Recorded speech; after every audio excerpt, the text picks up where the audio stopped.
जय भोलेनाथ। हर हर महादेव।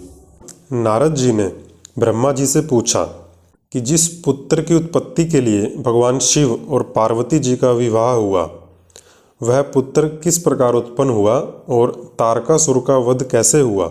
इसके उत्तर में ब्रह्मा जी ने कथा प्रसंग सुनाकर कुमार के गंगा से उत्पन्न होने तथा कृतिका आदि 6 स्त्रियों के द्वारा उनके पाले जाने, उन 6 की संतुष्टि के लिए उनके 6 मुख धारण करने और कृतिकाओं के द्वारा पाले जाने के कारण उनका नाम कार्तिकेय हुआ। उसके बाद भगवान शिव ने कार्तिकेय जी को गोद में बिठाकर अत्यंत स्नेह किया। देवताओं ने उन्हें अनेक प्रकार के पदार्थ, विद्याएं, शक्ति और अस्त्र शस्त्रादि प्रदान किए। इस प्रकार वहाँ महोत्सव मनाया गया। सभी के मन प्रसन्न थे। विशेषतः शिव और पार्वती जी के आनंद का पार नहीं था।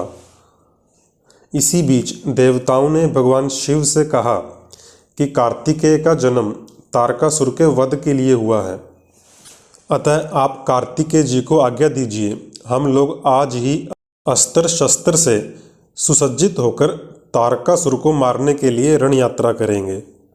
भगवान शिव ने उनकी प्रार्थना स्वीकार की और तारकासुर के वध के लिए अपने पुत्र कुमार अर्थात कार्तिकेय जी को देवताओं को सौंप दिया। तो शिवजी की आज्ञा मिलने पर सभी देवता, ब्रह्मा जी और विष्णु जी भी एकत्र होकर तुरंत उस पर्वत से चल दिए। श्री हरि विष्णु जी और ब्रह्मा जी के मन में पूर्ण विश्वास था कि कार्तिकेय अवश्य ही तारकासुर का वध कर डालेंगे। उधर जब महाबली तारकासुर ने देवताओं के आने के बारे में सुना कि वे युद्ध करने के लिए आ रहे हैं, तब उसने भी एक विशाल सेना के साथ युद्ध स्थल की ओर प्रस्थान किया और देवताओं से युद्ध करने के लिए तत्काल ही चल पड़ा। उसी समय आकाशवाणी हुई कि हे देवगण, तुम जो कार्तिकेय के साथ युद्ध करने के लिए तैयार हुए हो, इस युद्ध में अवश्य ही तुम्हारी विजय होगी। इस प्रकार की आकाशवाणी को सुनकर सभी देवताओं का उत्साह और भी बढ़ गया। उनका भय जाता रहा। तारकासुर की सेना में भी बड़े भयंकर राक्षस थे और वहाँ पर देवताओं और तारकासुर के मध्य बहुत भयंकर युद्ध हुआ। उसी समय वीरभद्र भी क्रोधित होकर प्रथम गणों के साथ तारकासुर के समीप आ पहुँचे।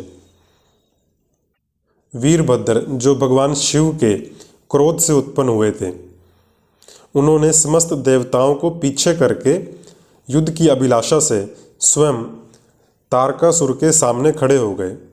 वीरभद्र और तारकासुर में बड़ा भयानक युद्ध हुआ। इसी बीच असुरों की सेना युद्ध क्षेत्र से भाग खड़ी हुई।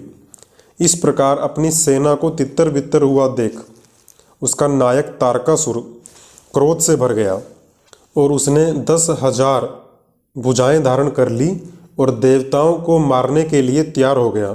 तब उसे देखकर वीरभद्र उसका वध करने के लिए अत्यंत क्रोधित हो उठे।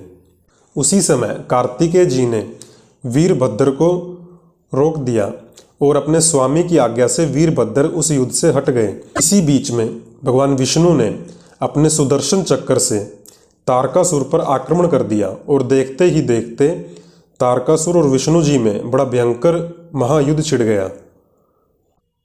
फिर जब विष्णु जी ने अपने सुदर्शन चक्र से तारकासुर पर प्रहार किया तो उसकी चोट से अत्यंत व्यथित होकर असुर पृथ्वी पर गिर पड़ा। परंतु वह असुर नायक तारक अत्यंत बलवान था। उसने तुरंत ही अपनी शक्ति से चक्र के टुकड़े टुकड़े कर दिए। भगवान विष्णु और तारकासुर दोनों बलवान थे, दोनों में अगाध बल था। वे युद्ध स्थल में परस्पर जूझने लगे। तब ब्रह्मा जी ने कार्तिकेय जी से कहा कि हे पार्वती पुत्र, विष्णु और तारकासुर का यह व्यर्थ युद्ध शोभा नहीं दे रहा, क्योंकि विष्णु जी के हाथों इस तारकासुर की मृत्यु नहीं होगी। यह मुझसे वरदान पाकर अत्यंत बलवान हो गया है। तुम्हारे अतिरिक्त इस पापी को मारने वाला दूसरा कोई नहीं है। तुम शीघ्र ही इस दैत्य का वध करने के लिए तैयार हो जाओ, क्योंकि तारकासुर का वध करने के लिए ही तुम शिवजी से उत्पन्न हुए हो। उसके बाद तारकासुर के वध का निश्चय करके कार्तिकेय जी विमान से उतरकर पैदल ही चल पड़े।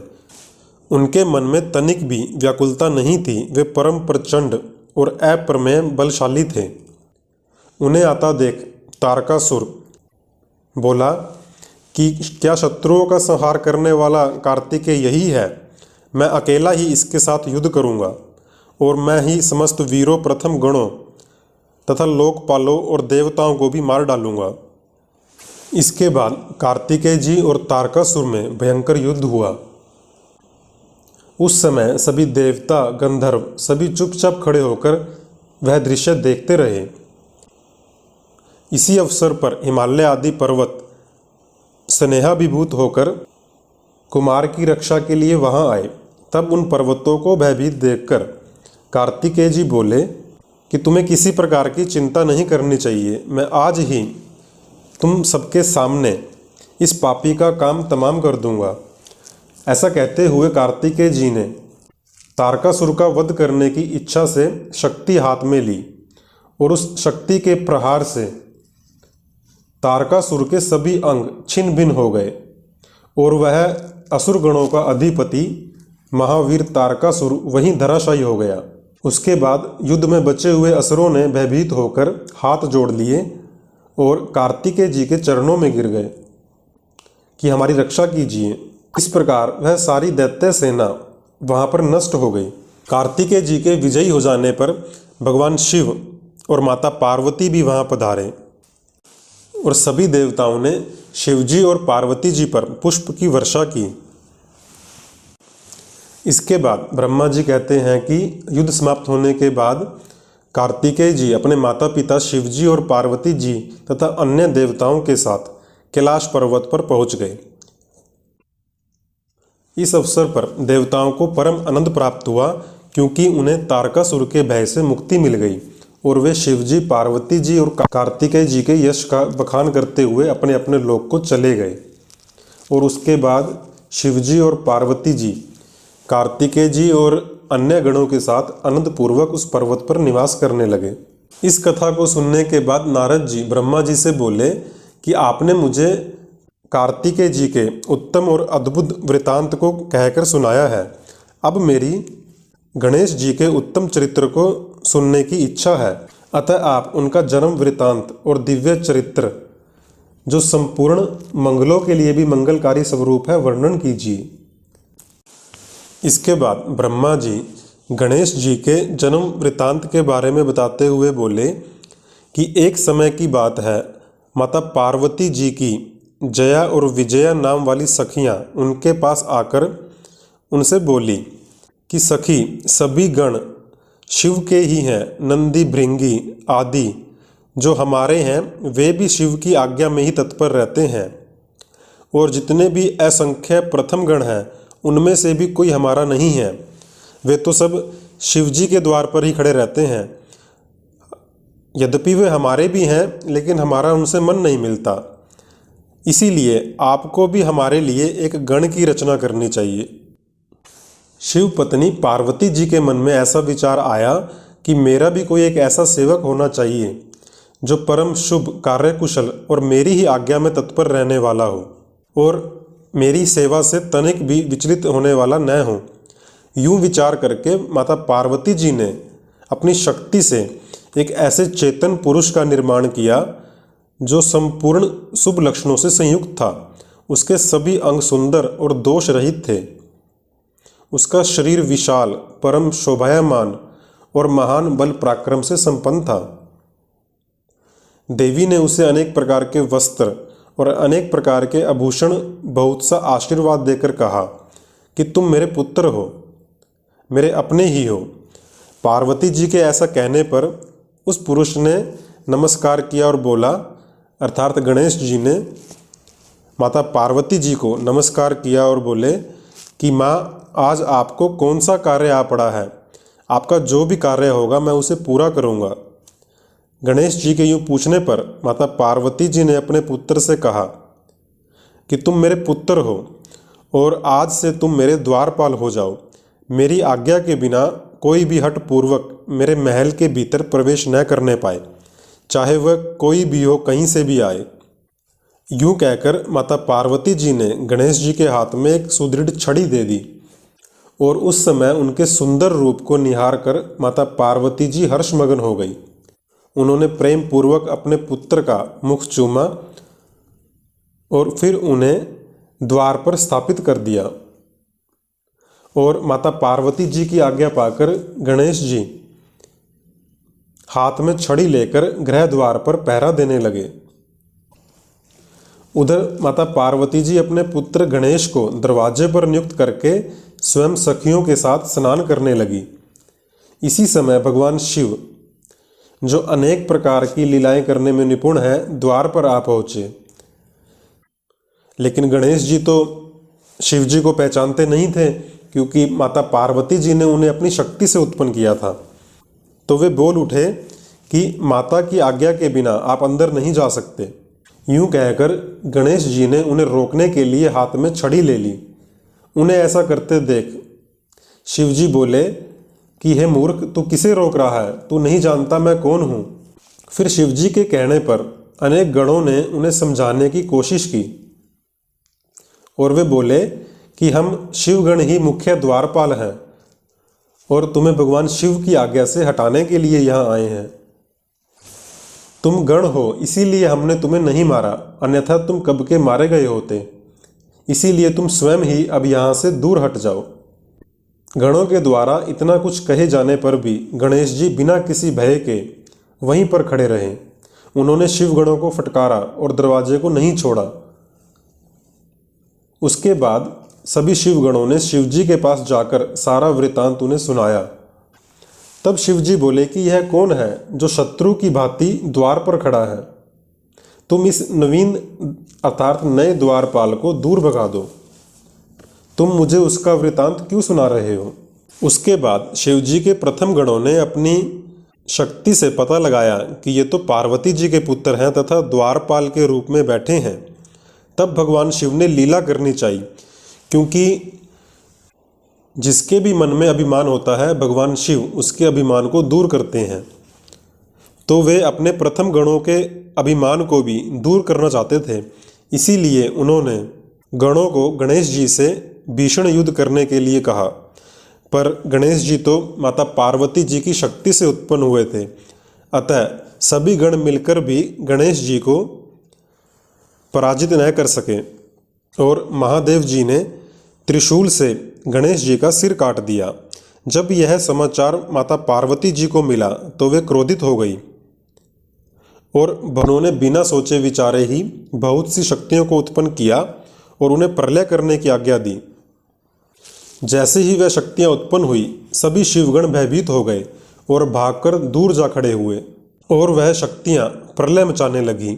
यह सब देखकर सभी देवता भयभीत हो गए और उन्होंने विचार किया कि कैसे इस दुख को दूर किया जाए। फिर उन्होंने यह निश्चय किया कि जब तक माता पार्वती जी कृपा नहीं करेंगी तब तक इस दुख को दूर नहीं किया जा सकता। ऐसी धारणा करके सभी देवता एकत्र होकर माता पार्वती जी के पास गए और उनके क्रोध की शांति के लिए उन्हें प्रसन्न करने लगे और उनसे बोले कि आप अपने क्रोध को शांत कीजिए। लेकिन फिर भी क्रोध से भरी हुई माता पार्वती जी शांत नहीं हुई। उसके बाद माता पार्वती जी ने कहा कि यदि मेरा पुत्र जीवित हो जाए और वह तुम सबके मध्य पूजनीय मान लिया जाए तो मैं यह संहार रोक दूंगी। जब तुम लोग उसे सर्वाध्यक्ष अर्थात सभी का अध्यक्ष नियुक्त करोगे तभी लोक में शांति हो सकती है, अन्यथा नहीं। यह सब सुनकर इंद्र आदि सब देवता शिव जी के पास गए और हाथ जोड़कर उनके चरणों में नमस्कार किया और सारा वृतांत कह सुनाया। तब शिव जी बोले, ठीक है, हमें वही करना चाहिए जिससे सभी को सुख और शांति मिले। अतः सभी को उत्तर दिशा की ओर जाना चाहिए और जो जीव पहले मिले उसका सिर इस बालक के शरीर पर जोड़ दो। उसके बाद शिव जी की आज्ञा का पालन करने वाले उन सब देवताओं ने यह कार्य संपन्न किया। उन्होंने उस शिशु शरीर की पूजा की और वे उत्तर दिशा की ओर गए, जहां उन्हें सबसे पहले एक दांत वाला हाथी मिला। उन्होंने उसका सिर लाकर उस शरीर पर जोड़ दिया। उसके बाद सभी देवता हाथ जोड़कर बोले कि हमारा जो काम था वह हमने पूरा किया। अब आप अपने तेज का इस बालक के भीतर प्रवेश करवाइए, जिससे इस बालक को फिर से जीवन दान मिल सके। फिर सभी देवताओं ने हाथ में जल लेकर वेद मंत्र के द्वारा उस जल को अभिमंत्रित किया और शिवजी का ध्यान करते हुए उस उत्तम जल को बालक के शरीर पर छिड़क दिया।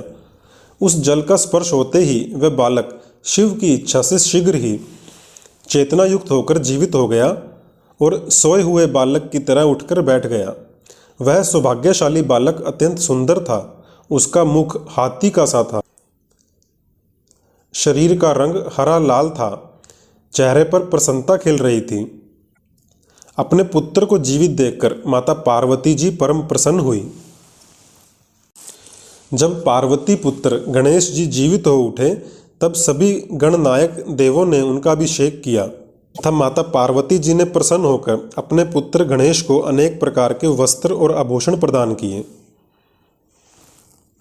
माता पार्वती ने कहा कि इस समय तुझे बड़ा कष्ट झेलना पड़ा है, किंतु अब तू कृतकृत्य हो गया है, तू धन्य है। अब से संपूर्ण देवताओं में तेरी अग्र पूजा होती रहेगी और तुझे कभी भी दुख का सामना नहीं करना पड़ेगा। इस समय तेरे मुख पर सिंदूर दिख रहा है, इसीलिए मनुष्य को सदा सिंदूर से ही तेरी पूजा करनी चाहिए। आगे माता पार्वती जी बताते हैं कि जो मनुष्य पुष्प, चंदन, सुंदर गंध अर्थात इत्र, नैवेद्य, रमणीय आरती, तांबूल और दान से तथा परिक्रमा और नमस्कार करके विधि पूर्वक गणेश की पूजा करेगा, उसकी सारी सिद्धियां हस्तगत अर्थात उसे प्राप्त हो जाएंगी। उसके सभी प्रकार के विघ्न नष्ट हो जाएंगे। फिर माता पार्वती गणेश जी को लेकर शिव जी के समीप चली और वहां पहुंचकर उन्होंने उस बालक गणेश को शिव जी की गोद में बिठा दिया और शिव जी भी उस बालक के मस्तक पर अपना कर कमल फेरते हुए देवताओं से बोले कि यह मेरा दूसरा पुत्र है।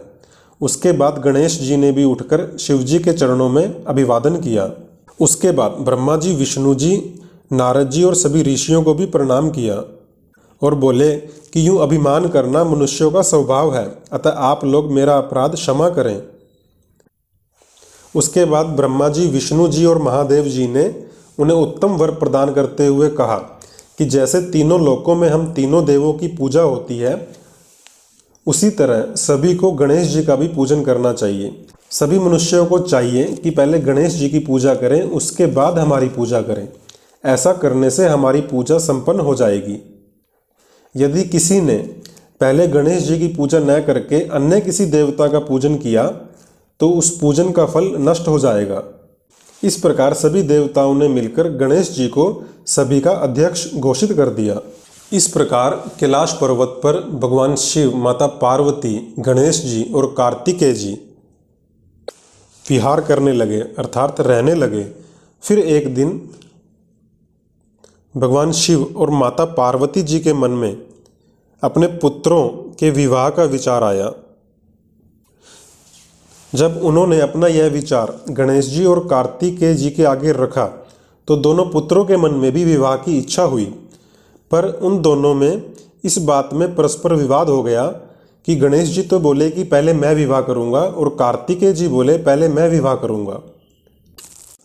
तब उन दोनों की बात सुनकर शिव जी और पार्वती जी बोले कि हमारे लिए तो तुम दोनों पुत्र समान ही प्यारे हो, अर्थात हमारा प्यार तुम दोनों के लिए समान है। ऐसा नहीं है कि किसी के लिए ज़्यादा है और किसी के लिए कम है। अतः हमने तुम्हारे विवाह के विषय में एक ऐसी शर्त बनाई है जो तुम दोनों के लिए कल्याणकारी है। तुम दोनों में से जो सारी पृथ्वी की परिक्रमा करके पहले लौट आएगा, उसी का शुभ विवाह पहले किया जाएगा। आगे बताते हुए ब्रह्मा जी कहते हैं कि माता पिता जी की यह बात सुनकर महाबली कार्तिकेय तुरंत ही अपने स्थान से पृथ्वी की परिक्रमा करने के लिए चल दिए, परंतु अगाध बुद्धि संपन्न गणेश जी वहीं खड़े रहे। वे अपनी उत्तम बुद्धि का आश्रय लेकर मन में यह विचार करने लगे कि अब मैं क्या करूं और कहां जाऊं। परिक्रमा तो मुझसे हो नहीं सकेगी, क्योंकि कोस भर अर्थात थोड़ा सा चलने के बाद ही मुझसे आगे नहीं चला जाएगा। फिर सारी पृथ्वी की परिक्रमा मैं कैसे कर सकता हूँ। ऐसा विचार करके गणेश जी ने अपने घर वापस लौटकर विधि पूर्वक स्नान किया और माता पिता से कहा कि मैंने आप लोगों की पूजा करने के लिए यहाँ 2 आसन स्थापित किए हैं, आप दोनों इस पर विराजिए और मेरा मनोरथ पूर्ण कीजिए। गणेश जी की यह बात सुनकर माता पार्वती और शिवजी उनकी पूजा ग्रहण करने के लिए आसन पर विराजमान हो गए। तब गणेश जी ने उनकी विधि पूर्वक पूजा की और उन्हें प्रणाम करते हुए उनकी 7 बार प्रदक्षिणा की। गणेश जी तो बुद्धि के सागर हैं ही, वे हाथ जोड़कर अपने माता पिता से बोले कि अब आप शीघ्र ही मेरा शुभ विवाह कर दीजिए। गणेश जी की ऐसी बात सुनकर दोनों माता पिता गणेश जी से बोले कि पहले तुम इस सारी पृथ्वी की परिक्रमा तो करके आओ, कार्तिकेय गया हुआ है और तुम भी जाओ और उससे पहले लौट आओ, तब तुम्हारा विवाह पहले कर दिया जाएगा। गणेश जी अपने माता पिता जी की बात सुनकर बोले कि मैंने 7 बार पृथ्वी की परिक्रमा कर ली है, फिर आप लोग ऐसी बात क्यों कह रहे हैं। शिवजी और पार्वती जी उनके मन का भाव समझ गए, लेकिन फिर भी वे बोले, तुमने कब इस विशाल पृथ्वी की परिक्रमा की। जब शिवजी और पार्वती जी ने ऐसा कहा तो गणेश जी बोले कि मैंने अपनी बुद्धि से आप दोनों की पूजा करके प्रदक्षिणा कर ली है और अब मेरी समुद्र पर्यंत पृथ्वी की परिक्रमा पूरी हो गई है, क्योंकि वेदों और शास्त्रों में ऐसा लिखा है कि जो पुत्र माता पिता की पूजा करके उनकी प्रदक्षिणा करता है उसे पूरी पृथ्वी की परिक्रमा का फल मिल जाता है। क्योंकि पुत्र के लिए माता पिता का चरण सरोज ही महान तीर्थ है। अन्य तीर्थ तो दूर जाने पर प्राप्त होते हैं, परंतु धर्म का यह तीर्थ तो पास में ही सुलभ है। यदि आप लोग इस बात को असत्य घोषित करेंगे तो वेद और शास्त्र भी असत्य ही घोषित हो जाएंगे। इसीलिए या तो शीघ्र ही मेरा शुभ विवाह कर दीजिए या यूं कह दीजिए कि वेद शास्त्र झूठे हैं। इतना कहकर गणेश जी चुप हो गए और इधर भगवान शिव और माता पार्वती गणेश जी के यह वचन सुनकर बड़े विस्मित हुए